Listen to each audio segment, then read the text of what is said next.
Hello and welcome to Let's Try. We're trying Crown Trick. This game just came out, and it's got roguelike features, and it's got turn-based combat.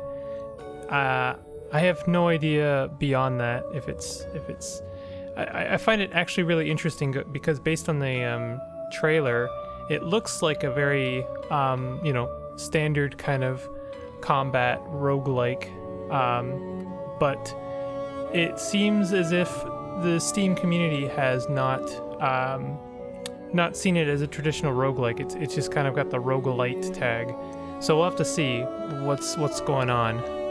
But this game just came out. I've had my eye on it for a little bit. It looked like it had really cool graphics, really nice production value. It's got some really nice music. And I figured I'd give it a try, and I thought maybe you guys would like to see, if you're considering purchasing this game, maybe you'd like to have a look as well. So I've just done the tutorial to familiarize myself with how the game works, and it is very familiar. It's doing a few things differently. For one thing, and this is a little bit kind of surprising actually, it's WASD. It doesn't even seem to want to use my numpad, so that's odd. So yeah, I just done the beginning tutorial. I believe this is the beginning of the game. The story so far is Ellie, I think her name is, has discovered this crown, and the crown is telling her all kinds of stuff, like there's a world of nightmares and she's got to defeat some dude, and pretty standard stuff. It's actually not standard, it's actually pretty creative, but story. We got some. Waking up in the nightmare realm all by herself, Ellie encounters a strange crown claiming to be the guardian of night. So here you go. Here's the story. According to him, the disasters affecting both realms can be traced to some villain named Duke Vlad. The Duke is now laying low somewhere within the nightmares. So we play our actual playing the game is her entering the dream world. I swear I was paying attention when the story happened, but sometimes story just kind of leaves my brain. So we've got there's already, just from the very limited amount that I played, seemed to be a lot of tactical options and kind of creative tactics, strategy, that kind of thing. So I am interested. So this is our familiar crystal. Interaction available. Interact with the crystal to swap out your familiars. So in the tutorial, I defeated this fire breather, and I think this is a fairly novel mechanic, is familiars defeated, i.e. bosses, I suppose. You gain their abilities, you gain their strength, which is kind of cool. So we got these two swords. I haven't seen either of them. I kind of like the idea of thunder. Whenever a game offers me two things, I always assume that the other thing will disappear if I take one. Spear of Rolling Thunder. When attacking with this weapon, you reduce HP of all enemies in a 3x3 square area. Interesting. After a blink, gain 5 shield for 3 turns. And then we have attacks will also shoot out a tempest as far as 4 tiles forward when HP is at full 100%. Well, I'm not a huge fan of weapons that rely on 100% health. I find that they are unreliable. I'd rather have a weapon that's going to pull out a clutch for me when I need it, rather than a weapon that needs to be babied. But can I pick up both of these? No, I can't. So I will pick up the Rolling Thunder. As I suspected, you do not get both weapons. So here's our we're fighting Goombas basically, and let's see. There's an interesting kind of mechanic with their defense. They've got a name for it. That is, this is not like a damage reduction or anything like that. This is basically kind of like, how do I put it? Basically, if I break their defense, then it stuns them. I think I'll stun them here if I do it. Nope. You break an enemy, absorb part of its power and channel it to you. If you're to somehow break another enemy before that power diminishes, we will be able to keep the circuit, if you may, running and accumulate more velocity and power. Not only will you be stronger, your blink boots will be replenished. Yeah, there's a teleporting. They just straight up give you a teleporting ability. Be consecutively broken in battle. Fight as hard as your human body allows. I do wish there was a little bit of conveyance to let you know that your attack was going to break them. Can't perform actions. When an enemy is broken, Ellie's break gauge will gradually fill up. So I guess what I want to do here is teleport and then attack and break another monster. And then I want to break another one, and that'll continue to fill up my gauge. And I think you gain your blink boots. Oh, this is giving me my blink boots back because I'm continuing to break them. Although I think you can only break them once. So that gives me the ability to teleport more than my allotted 3 times. I have a spell countermeasure here. Grants immunity to all elemental damage for 1 turn after usage. Sure. What you've picked up will certainly help us in the future. Keep it for a rainy day. Meaning is it's gonna have that too good to use syndrome. Use item. Well, I don't want to use it yet. Oh, okay. Here it is. Okay, I was looking for the conveyance on like what, where is it? How do I know I have it? Kind of thing. So this is a new enemy. I haven't seen this before. They only have 1 defense, so breaking them will be pretty easy. And then I can continue to break.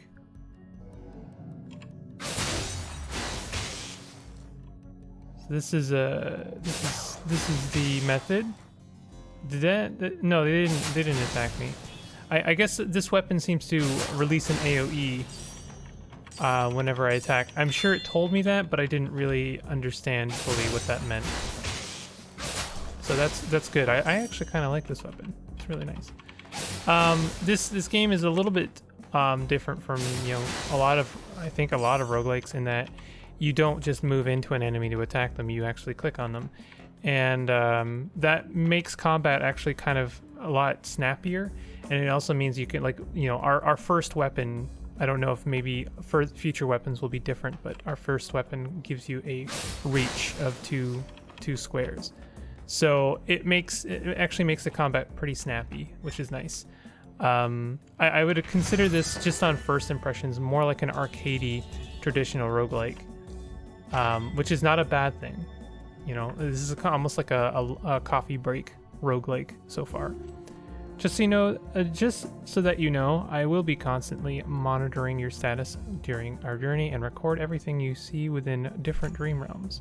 If you forget anything, just come to me. Only by constant learning will we reach our goal. Solid. Pick up the money. I actually really like the look of this game. It's got a very fun and kind of creative style that hasn't been overused. It's kind of nice. So we have our normal, not normal, like our encyclopedia with our monsterpedia. Tells us all about the monsters we fought. Let's read. Sometimes these are really good. Let's see if maybe the descriptions of monsters are fun. Once just a ball of slime, guarding the witch's residence underwent genetic modifications after constantly failing to intimidate or defeat intruders. After growing sharp, intimidating fangs, slime pups have become much more aggressive. Their fearlessness often makes people overlook the fact that they are essentially still just balls of slime. Okay. That's pretty good. I think one of my favorite monsterpedias is probably Enter the Gungeons. It's got a very fun, bit of lore for like each and every monster. This one's pretty good, but I've only seen 3 monsters so far. Oh yeah, this game also has like traps and puzzles and stuff. So this is also pretty fun and novel. These contraptions called waypoints are most common in the Nightmare realm. They will be ready for use when lightened. Using waypoints can save us a lot of time during our journey. Okay. We have a map. Cool. Okay, I see. I'm using the waypoint right now. I guess this is still the tutorial. That's okay. I tried to, I figured I would try to come a little bit prepared, and not just like jump in and do a blind playthrough of this game. Not that this is a playthrough, we're just trying to get a sense of what kind of game this is. 3 bottles of chemical mixture are placed on a dusty lab table. The writings on their half-peeled labels too blurred to be read. By blending illegible with illegible, the end of my experiment is finally in sight. This time I will succeed, you read from a scribbled note. Try your hands at mixing potions. Obtain a random attribute potion.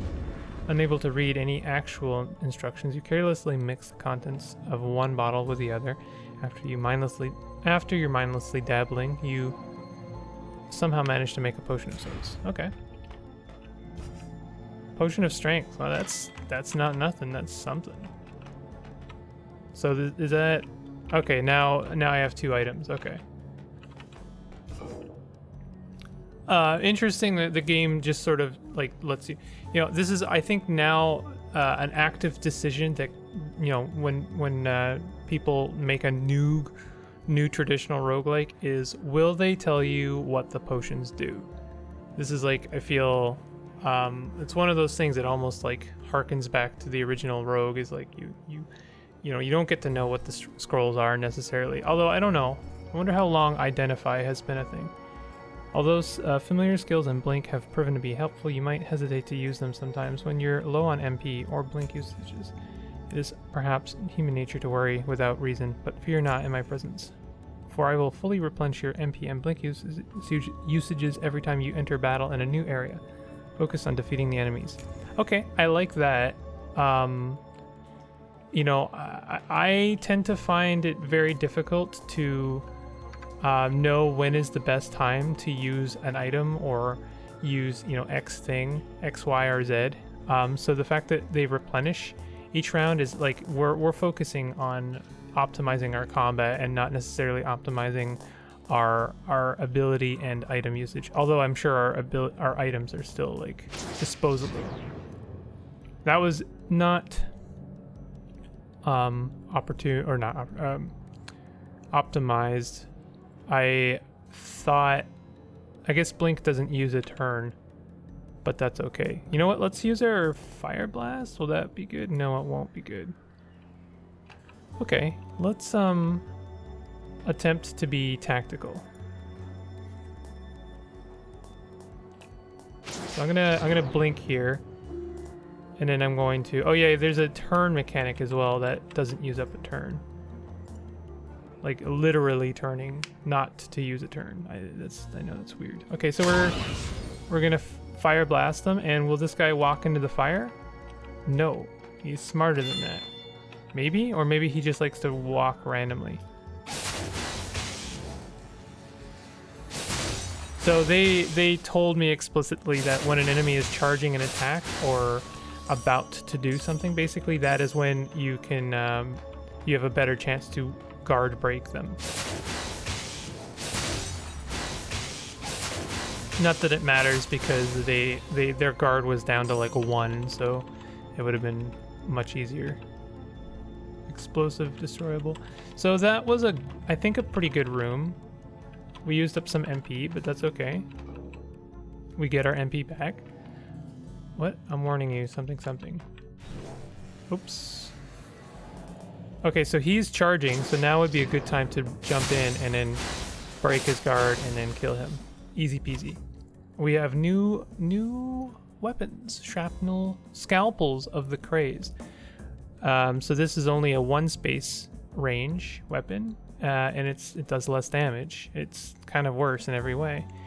Whenever deal or receive normal attack damage, gain 1 stack of skill power boost. Max 10 stacks, consumed when dealing skill damage to targets.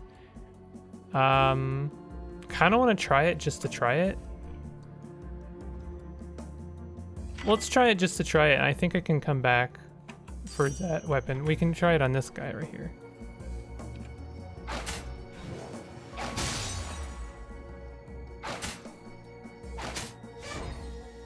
I'm not sure what was really different about that, except our range was not as good. You know somewhere safe around here? Please take me with you. I'm sure my skills can be of use somehow. I'm gonna pick this back up. I'm sure there'll be an opportunity to use, or, you know, try, you know, quote-unquote bad weapons in a future date. Is this a blueprint for a relic? Do we need to go to a specific blacksmith for these? Don't forget that we're in a realm of dreams and fiction. Certain anomalies result from the malleability of the fabric with which this world was constructed. There's a special recovery device next to the merchant in the dream realm dimensions. Hand in your blueprints there, and the things will appear in your next dream or nightmare. Who knows? Something that you would say concerns me. This is a me thing. This is not necessarily an anyone else thing. Is how this game might potentially implement meta progression. That's always something that concerns me, and it's one of my biggest turn-offs of modern roguelikes. But anyway, we'll see. We'll see. Thanks a bunch. You know somewhere safe around here? Yeah. I thought I was going to bring you. Okay. Is it chest?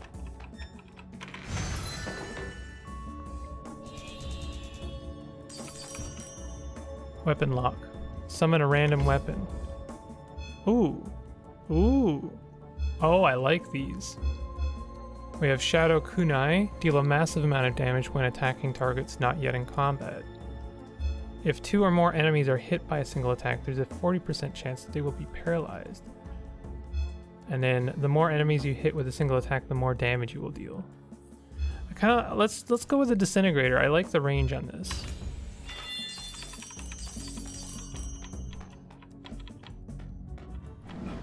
I really appreciate that, you know, I should mention this is kind of an odd thing, but this is actually a Tencent game. I think it's published by Team 17, and then it said explicitly that it was like a Tencent company that produced it. If you know what that means, you know. I won't, you know, take time to explain it right now, but I just really appreciate that a company put, like, really kind of doubled down and decided to commit to something that like this, because it seems a little bit niche, but at the same time they've really made it fun. Okay, so this is a good opportunity. I think I can do this. Yeah. So this is a boss or familiar, so if we defeat this boss, then I will have a chance to I'll be able to use their abilities. Place an explosive barrel which will explode if attacked, dealing lava damage to a 3x3 area. Okay, so let's throw that down there, and then I'll do another attack. And that's... Oh, that didn't catch the boss. That's fine. But they're charging right now, so I actually think it'll be good to blink and then hit them while they're charging. So that'll do some nice guard damage. Oh, I need to reload. Oh, interesting. Did it tell me that? Oh. Well, it shows me ammo for it. Disintegrator. It's a rifle. You know, when I saw that lightning bolt, I assumed it was another sword, but that makes sense. So we're using up our boots, but that's okay. We're doing tons of damage here. It takes a turn to reload. Okay, so we get nice long range, but that comes at a cost. So let's hit them with the lava.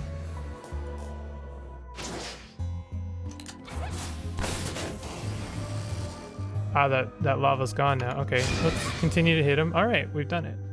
New entries. Swashbuckler. Cluckler? I said a bad thing just now. The fastest chicken this side of the Nightmare Realm.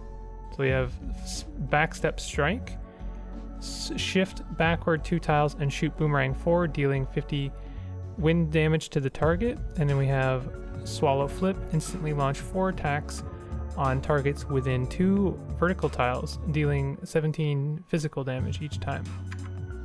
So if you guys recall, I did a let's look at of a game called Rogue Empire. And absolutely, no disrespect to the devs. I know they worked hard, but this is a good comparison game because so far all of the abilities I've seen have been pretty interesting.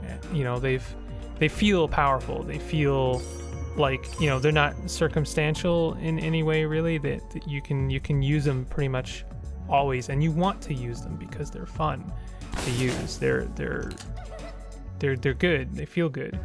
There's a lot of interesting mechanics here, and you compare it to Rogue Empire, which is I would consider also a pretty arcadey roguelike. A lot of the abilities I found in that game were kind of not really interesting, and also tedious to use because you often found yourself pressing the same button over and over and over again in a combat zone because they're not super effective. And there's also just tons and tons of enemies to fight. So you're just kind of the novelty of those abilities are gone within minutes. This game seems to have focused on very kind of small, short and punchy kind of tactical combat scenarios. And so, those weapons and abilities are, similarly punchy and fun to use. It's obviously subjective. I know people like Rogue Empire, but I think this is actually a really interesting comparison because in a lot of ways, this game's trying to do a lot of the same things. Okay, when you're on the move, increase P defense by 5 per stack, max 5 stacks. This effect will last 1 turn. This is a lance. Okay, so I need to pay attention to what it says. So this is also a ranged weapon, and it's higher damage, higher mana, increased dodge. I didn't even know there was a dodge. We'll switch to this. This seems pretty good. And we're gonna get a cool item, maybe? Relic lock. We get another, select a relic. There's a 30% chance that the crit damage you deal with a critical strike will be increased by 150. And then we have the more enemies in combat there are in a room, the more your P def will be raised. I'm not sure what P def is yet. When hitting an enemy without critting, obtain a plus 5% crit chance buff. This buff is stackable and will be removed when a crit occurs. This item and this item seems like they would synergize really well. I like that it just kind of lays out. It kind of pulls the curtain right away and says, this is a survival item. You want this if you want to survive. I will take the survival item. I know that's kind of boring, but I would like to have both of these, one or the other. I already got a new weapon, so let's see what that does before we start dabbling. Deals minor wind damage to 1 tile within a 5x5 diamond area, silencing the affected target. There's a lot of stuff going on. They have not shied away from adding a lot of different abilities, a lot of different kind of crunchy mechanics and stats that kind of play into each other. This is actually a surprisingly deep game. I was expecting it to be pretty tame, but it's absolutely not. I have enhanced your capabilities so that you may use the skills of 2 familiars at once. This way we might have a better shot at defeating Vlad. So now we have more abilities. We have backstep step strike, and we have swallow flip. I already have a lot of tools in my arsenal, so it'll make things tricky. I'm sure. I think I just wasted that. We have a waypoint. That's good. Oh, we have this. This seems like, this is our way to the boss maybe. So let's do a little bit of exploring first.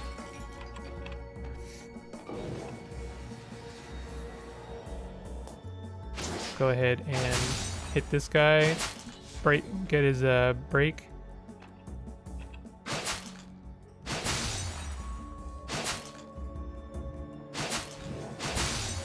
There we go. And that increases our damage. Okay, so I am understanding now. This is a per room thing. So the more guards we break in a room, we'll receive a damage bonus. Oh, I can just walk into them. That's good to know. We'll receive a damage bonus. So that's really good to know for like you know, maybe scenarios where there's a boss and a bunch of minions. It might be worth going after the minions first to you know, increase our break gauge meter or whatever it's called, and then get our damage up. Maybe this is a situation we can test this out.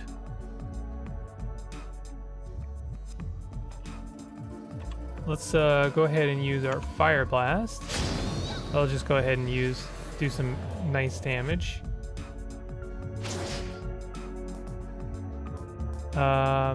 Instantly launch 4 attacks on. Okay, we don't want to do that just yet. There's a lot of stuff we can do here, and ow.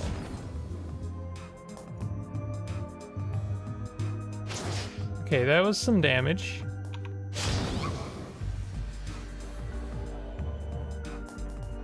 Sorry, we're not out of boots yet.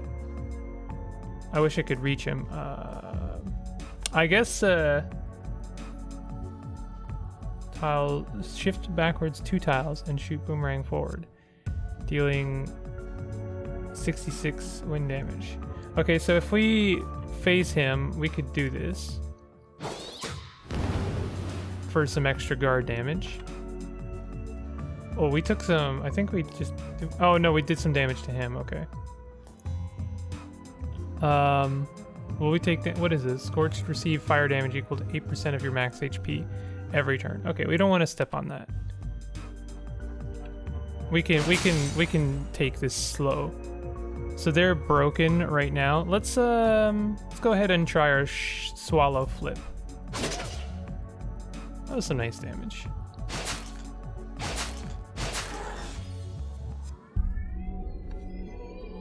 Nice. So we have fire rune, deals minor fire damage. Oh, we're starting to run out of room. So maybe I should, well, this is elixir. I believe we refill this, so it might be better to use something like that. And then what is this? Hardening potion removes drench debuff. So we're already reaching a point in which we have like too many items. We'll have to be a bit picky choosy. So I'm gonna go ahead and drop these hardening pills. I know what you're all thinking. I'm not gonna say it.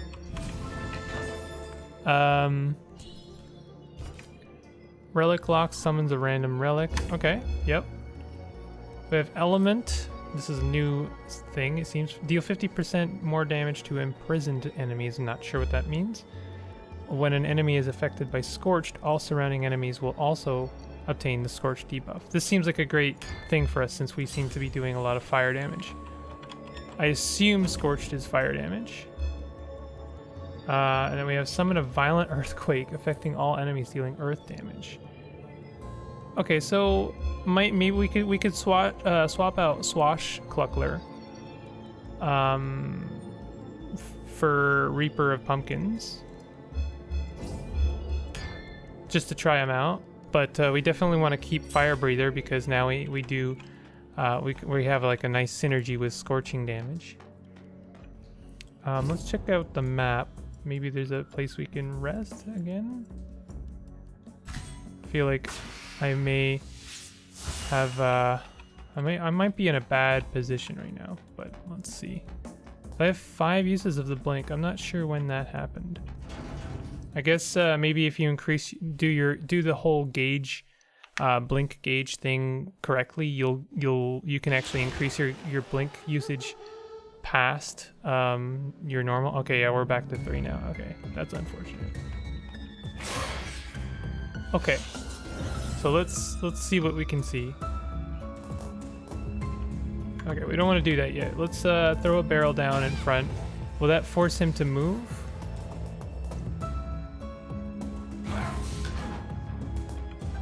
Yeah, it will. So we could do summon a violent earthquake affecting all areas.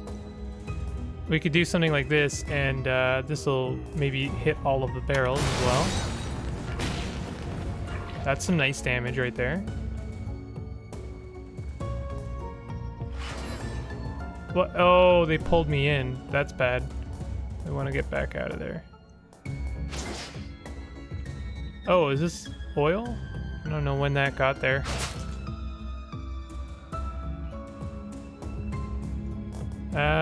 This feels tricky. What is this? I don't know what this broom is. Oops. Okay. We're taking all kinds of damage. I think I'm going to use a potion.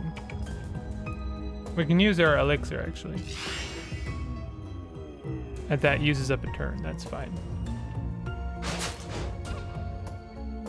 We can do triumphant charge. Charge at the target dealing 22 physical damage.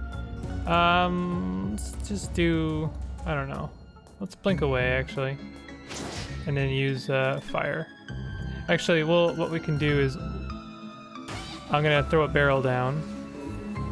I don't have any blink uses left. This is unfortunate.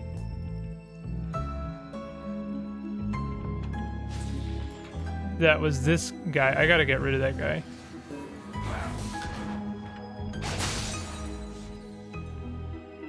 Okay, we have the floor. We have the room. So let's go ahead and throw a barrel down here. I didn't do that right. Okay. You have to forgive me. I'm still learning here. Oh, they can spawn new enemies.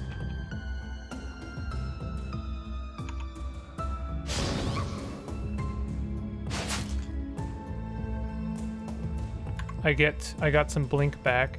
I think what I'd like to do, I'm like very deliberately trying to like go kind of diagonally from them so that I can they don't have an opportunity to attack me, and then I'm going to try and break some of these guys.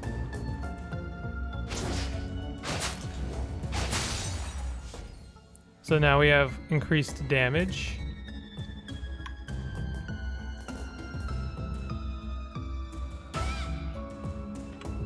Okay, this is a good opportunity.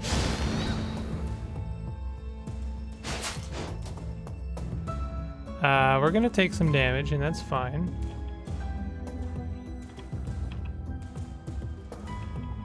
Oh, we're almost out of mana. I should have been hitting her.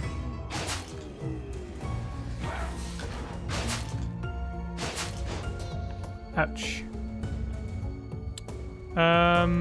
We can blink away. I'm gonna blink away here, and then do some extra damage to these guys, and also increase our guard gauge business.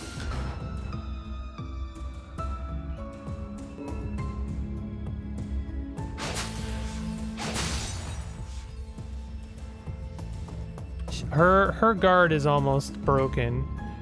That being said, I've done a lot of I've taken a lot of damage, so I think it's time to drink this. Oh, this is attack. I kept thinking that was health. My bad.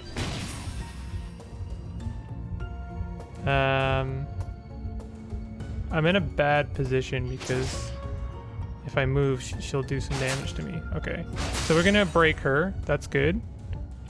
I'll go ahead and hit her with the fire. I'm gonna hit her with some more fire. Oh, that's a 5x5. You know what? I'll save that. We're just gonna hit her.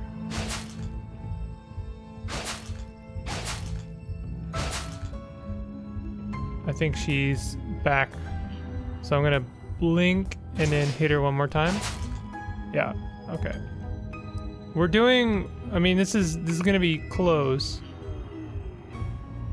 Silencing the affected target. So if I go over here, and I could use something like that. So I think they're silenced. And then we're gonna throw a barrel down there. And then we're gonna hit the barrel and do some more damage. And then she's gonna walk through it, and then we're gonna do, uh-oh. Dang. We were doing so well. Oh, I mean, like, I'm sure there was many ways I could have done, you know, played that whole thing better. Dang. I was close. I was close. So, you know, in a way, dying to the first major boss kind of gives me hope. It motivates me to try and like learn how to play this game better. And hey, we've got some new things going on here, so let's go and check that out. The 8 Atelier is now open. So let's have a look. Would you like to be the test subject for my latest potion? Same the other time. I'm Barbara, by the way. Alchemy is my lifelong passion. If you're going on any more adventures from now on, seek me out for some really potent potions. And hello to you as well. I see that crown of yours blinking. It's sentient, isn't it? Does it talk at all? Hello there. You know, it's just common courtesy to answer politely when someone says hello to you. I have no interest in wasting my time on greeting every human I see. Sorry, Barbara. All of this is just new to him. He doesn't mean any harm. Okay. Well, don't worry about it. So, Barbara's Potion Distillery. This is, this gives me a queasy feeling. We'll see. Elixir container upgraded. Your elixir now has an extra use. So yeah, here we go. So this is your currency gained, you know, between games, and this is, you know, you potions boosted permanently. You will want to basically throw points into this. And I mean, I do want to do a video at some point talking about why I think meta progression is just a really dangerous idea. Just for me personally, I find it ruins a lot of games, but you know, I'm open to seeing if it can be done well. I guess like already I'm not a huge fan because what this really tells me is that our first floor now is going to be easier. I might have been able to beat that first boss had I had an extra elixir and had that my potions been worth more. That to me kind of makes playing a roguelike a little bit more demotivating, kind of like not frustrating is the wrong word, but like, I don't know, it incorporates death as a mechanic. You're no longer playing to win, you're playing to progress as far as possible so that you can get the currency, so you can upgrade the thing so that you can then actually progress in the game. And I find that whole thing to be kind of cumbersome. I'd rather have a complete package game, like an actual roguelike. I wish that every single one of these games that incorporated a meta progression like this had a roguelike mode, just an option that's like, turn that off. Give me a balanced game that I can win without having to spend points and, you know, basically grind for points, because I'm not a huge fan of that. Literally, I would enjoy these games so much more if that was an option. But I know, again, I gotta post face. I gotta just underline the fact this is a me thing. This, you know, if you enjoy meta progression, that's totally cool. I'm not trying to take that away from you. I'm just, you know, it's not an objective criticism. It's just a personal taste. But anyway, I think that's a good place to leave Crown Trick for now. I may come back to this. I may do more videos on it. You know, maybe I'll do a series on it. I don't know how long this game is. You guys let me know. Maybe you'd like to see more of this. I don't know. But anyway, this has been Let's Try Crown Trick. Just came out. It's reasonably priced, I think. Let me be a professional and be prepared with that knowledge. It's $20 Canadian if you I believe if you own some other games. I think this was a loyalty discount. Might just be like it just came out, so therefore there's a discount on it. So yeah, it's $20. I think that's actually a really reasonable price for it, considering its production value and considering like how many, crunchy mechanics are in it. But yeah, if you like the video, go ahead and like the video, and if you aren't, consider subscribing, and I'll see you guys next time. Take it easy.